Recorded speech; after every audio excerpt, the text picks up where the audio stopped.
پاک ایران ترجیحی تجارت معاہدے کے 100 چیف کورس بحال کر دیا گیا۔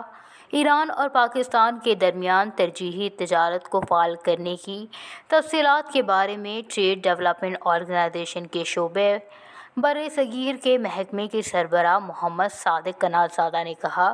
ایران اور پاکستان کے درمیان ترجیحی تجارت کا معاہدہ 2004 سے ہوا، لیکن 2017 میں یہ معاہدہ پابندیوں کی خاطر دونوں ممالک کے درمیان تجارت کے لیے 2000 سے زائد متفقہ اشیاء کی درآمدات اور برآمدات پر پابندیاں لگا دی گئی تھیں۔ انہوں نے مزید کہا کہ ایران کی جانب سے ان اشیاء کی درآمد پر پابندی پاکستانی حکام کے عدم اطمینان اور تشویش کا سبب بنی۔ دوسری جانب معاہدے کے مطابق داخلی پابندیوں سے دونوں ممالک کے درمیان ترجیحی تجارت کو نقصان نہیں پہنچانا چاہیے تھا۔ برصغیر کے ٹریڈ ڈیولپمنٹ آرگنائزیشن کے محکمے کے سربراہ نے مزید کہا،